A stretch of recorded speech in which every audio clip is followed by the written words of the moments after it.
Et nous sommes de retour ici au musée du Bardo, le Bardo à Tunis, qui abrite la plus grande collection au monde de mosaïques antiques. Au total, ce sont près de 5000 mètres carrés de mosaïques, des mosaïques qui proviennent des sites archéologiques que vous venez de voir dans le reportage.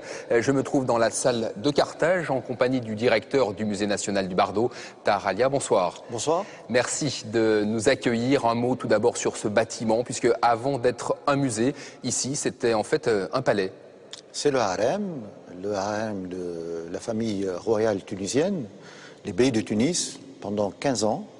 Au milieu du 19e siècle, il était le lieu de résidence donc, de la famille royale, où on organisait des banquets, on avait des réceptions, avec un patio que vous voyez ici qui abrite la salle de Carthage. Et avec un style vraiment très intéressant, très mélangé avec plusieurs influences. À côté des traditions locales, on a des traditions européenne, surtout italienne, dans la décoration, ces fameux bois peints qui constituent une des caractéristiques du musée du Bardo. Et puis, en 1888, c'est-à-dire au tout début du protectorat français, eh bien, le palais est transformé en musée. C'était il y a donc un peu plus de 220 ans, ce qui fait du Bardo le plus vieux musée du monde arabe, avec une magnifique collection donc, de mosaïques, et notamment celle qui se trouve dans cette salle, juste derrière moi, cette mosaïque au sol qui représente une scène de vie quotidienne. C'est d'ailleurs l'une des spécificités de la mosaïque africaine. Oui, la mosaïque africaine, c'est l'instantané, c'est le documentaire, c'est la représentation de la réalité, une réalité qu'on voudrait éternelle. Et donc elle est sur la mosaïque à des endroits très précis, à savoir les salons ou les salles à manger, où on s'attablait tous les soirs pour festoyer, à côté donc du maître des maisons. Et ces décors étaient là pour les yeux, pour le plaisir des yeux, pour montrer cette activité dans les domaines ruraux. Ce sont vraiment des scènes de vie rurale. On voit le labour, le travail des champs, la cueillette. Voilà. Et la chasse, bien entendu, qui est une activité très importante, qui est signe d'une classe aisée de la société africaine. Et la richesse de votre musée, ce sont bien d'autres mosaïques encore. La plus célèbre, celle que l'on pourrait considérer comme la Joconde du Bardo, c'est cette mosaïque qui représente le poète latin Virgile. Une mosaïque vraiment exceptionnelle, elle est même unique. On voit donc Virgile entouré de deux muses. Virgile, le poète de la latinité, qui est représenté sous les traits d'un Africain. C'est évidemment très symbolique.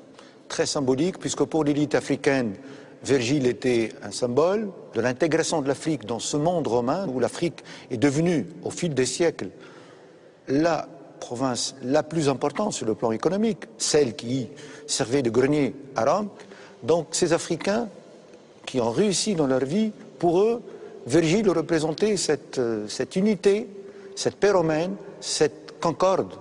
Alors le musée du Bardo est actuellement en pleine renaissance. C'est un immense chantier qui va s'étaler sur de longs mois jusqu'à l'été. Ce sera le Grand Bardo. De nouvelles salles vont ouvrir dans quelques jours, et notamment celle qui abrite un autre trésor de votre musée, Tahar Alia, un trésor qui n'a jamais été montré au public. Il s'agit de ce baptistère en mosaïque. Il date du VIe siècle après Jésus-Christ. Une pièce rarissime qui prouve la ferveur catholique dans cette partie de l'Afrique. On voit vraiment une décoration très riche de symboles religieux liés au baptême, le baptême qui était très important pour les chrétiens d'Afrique. Pour les chrétiens d'Afrique, c'est très important parce que c'est un acte fondamental.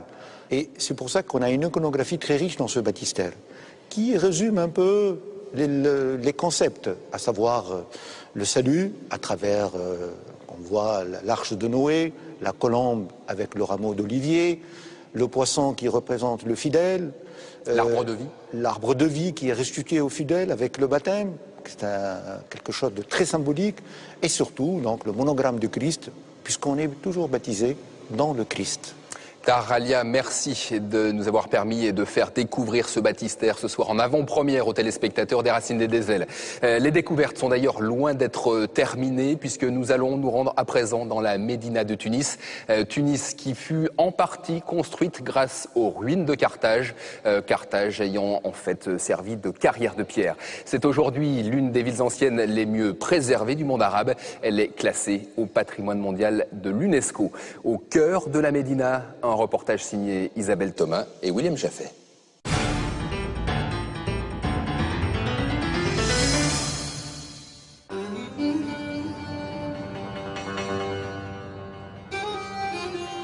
Au petit matin, la Médina est une ruche qui s'éveille. Les souks déploient leurs marchandises.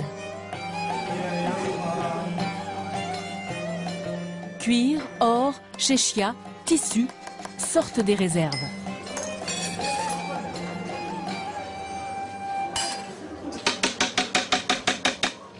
Chaque boutique déploie ses trésors. C'est très bon. Et chaque boutiquier, même le plus petit, prend ses quartiers. Voilà. La journée peut commencer. Jamila Binous connaît tout le monde ici. C'est une enfant de la Médina, elle y vit et en a fait son terrain d'études. Elle nous propose de commencer là où tout a commencé, au cœur même de la vieille cité de Tunis, à la grande mosquée de l'Olivier, la Zitouna. En général, une ville naît autour de sa mosquée. La grande mosquée, autour de laquelle s'installent des cheminements qui deviennent par la suite souks. Donc c'est vraiment un pôle à partir duquel rayonnent tous les grands axes conduisant vers les portes. C'est le monument le plus ancien de la ville. La légende le fait remonter au 7e siècle, quand les Arabes ont conquis Tunis. Ces colonnes antiques viennent des ruines de Carthage. Les bâtisseurs ont égalisé leur hauteur comme ils le pouvaient. Pas un chapiteau qui ne ressemble à un autre.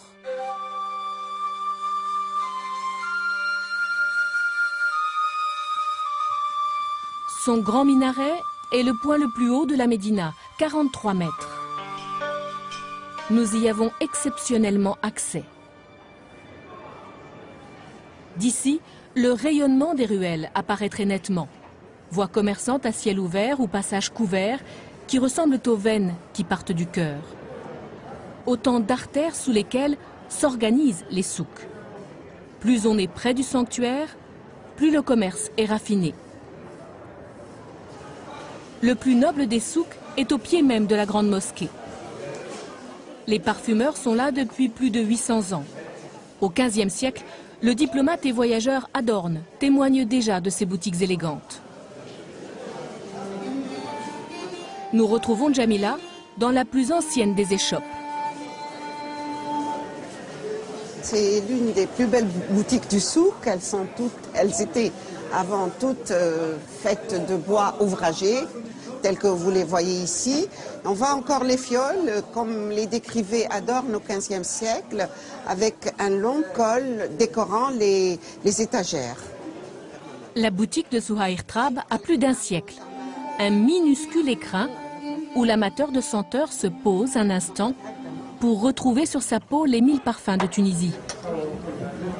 Ça, c'est le musc blanc.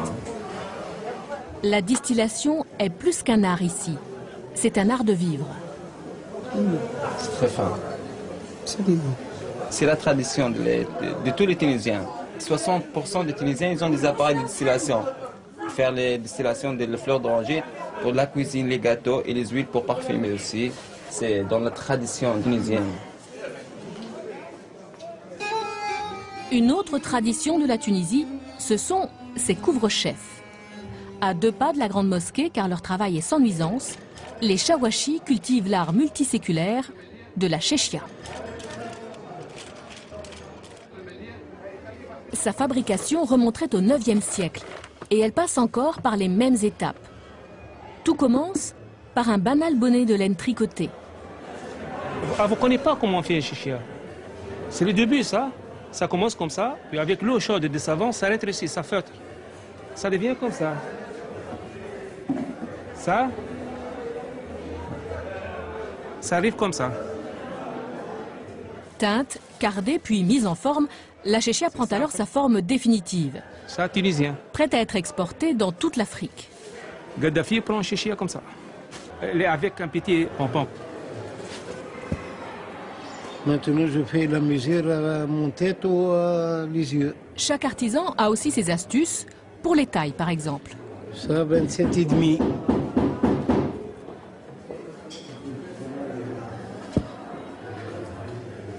Ça, 28. Voilà, 28.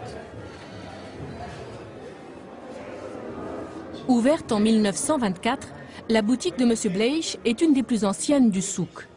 Son décor est un véritable écrin. M. Bleich compte plus d'un habitué. Certains clients ne quittent leur chéchia que pour en acquérir une autre. L'occasion de palabres infinies, car une bonne chéchia se doit d'être une véritable double peau.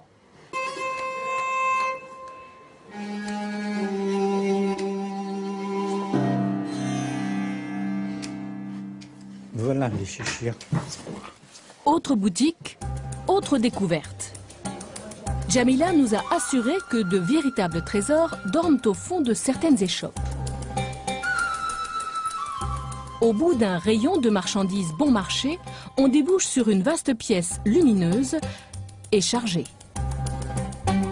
Boules à neige, poteries et accessoires kitsch ont tout envahi. Si trésor il y a, ça ne saute pas aux yeux. À l'origine, c'était un petit caravansérail, pas loin de la grande mosquée, destiné aux commerçants riches. Et la particularité, c'est des panneaux de céramique qui sont d'une très grande valeur parce que c'est des cas uniques de figuration humaine et aussi des animaux. On va en découvrir quelques-uns. Jamila disparaît alors au fond de la boutique. Alors vous avez ici une scène très amusante, très fraîche, où on voit un coiffeur en train de raser le crâne de son client. Et c'est une scène probablement qu'on pouvait voir au XIXe siècle à Tunis. Une véritable photographie sur le vif de l'époque. Et ce n'est pas tout. D'autres scènes se cachent encore dans ce décor. Là, c'est un personnage sous un palmier en train de manger dans une grande écuelle. Toujours ces couleurs fraîches, naïves. Un deuxième plan ici où on voit deux hommes affrontés avec l'arbre de vie au centre. Et puis, exceptionnellement, on a représenté une femme. On va la découvrir. Dans la religion musulmane, la représentation humaine est déjà rare. Que dire alors de ce portrait de femme? Vous avez cette belle scène où on voit une femme, le visage découvert, le bras nu, ce qui est très rare, exceptionnel. C'est une dame qui se recueille sur une tombe. On voit la stèle funéraire avec l'inscription. C'est des scènes de grande valeur.